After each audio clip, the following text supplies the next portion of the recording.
കറുപ്പ് സിനിമയുടെ 2 ദിവസത്തെ വേൾഡ് വൈഡ് കളക്ഷൻ എത്രയായെന്ന് നോക്കാം.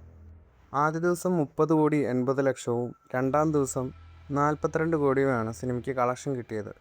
അങ്ങനെ 2 ദിവസം കൊണ്ട് സിനിമ 72 കോടി കടന്നിരിക്കുകയാണ്.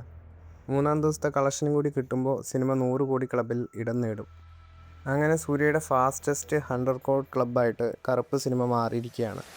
തമിഴ്നാട്ടിൽ സിനിമയുടെ അഡ്വാൻസ് സെയിൽസ് ആദ്യ ദിവസം 82 ലക്ഷമായിരുന്നു. രണ്ടാം ദിവസം ഇത് 6,93,00,000ആയി. മൂന്നാം ദിവസം 9,63,00,000ആയി. രണ്ടാം ദിവസത്തിനെ അപേക്ഷിച്ച് മൂന്നാം ദിവസം തമിഴ്നാട്ടിൽ അഡ്വാൻസ് സെയിൽസിൽ നിന്ന് മാത്രം 39% ഗ്രോത്താണ് സംഭവിച്ചിരിക്കുന്നത്. എന്തായാലും ബോക്സ് ഓഫീസിൽ സൂര്യയുടെ ഒരു വമ്പൻ കംബാക്ക് തന്നെയാണ് കറുപ്പ് സിനിമ.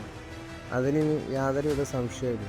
ഇനി നമ്മൾ നോക്കുന്നത് സൂര്യയുടെ ആദ്യ 200 കോടി 300 കോടി ചിത്രമായിട്ട് കറുപ്പ് സിനിമ മാറുന്നതില്ലേ എന്നാണ്. കറുപ്പ് സിനിമയുടെ തെലുങ്ക് വെർഷന് എത്രത്തോളം 2 ദിവസം കൊണ്ട് കളക്ഷൻ നേടിയെന്ന് നോക്കാം. 7,50,00,000 കറുപ്പ് സിനിമ തെലുങ്ക് വെർഷനിൽ നിന്നും ഇതുവരെ കളക്ഷൻ നേടിയത്. 2 ദിവസത്തെ സിനിമയുടെ കർണാടക ബോക്സ് ഓഫീസ് കളക്ഷൻ എത്രയാണെന്ന് നോക്കാം. 5,90,00,000 രൂപയാണ് കർണാടക ബോക്സ് ഓഫീസിൽ നിന്ന് സിനിമ ഇതുവരെ കളക്ഷൻ നേടിയത്. ഡിസ്ട്രിബ്യൂഷൻ ഷെയർ ഏകദേശം 2,78,00,000. തിയേറ്ററിക്കൽ റൈറ്റ്സ് 4 കോടിയാണ്.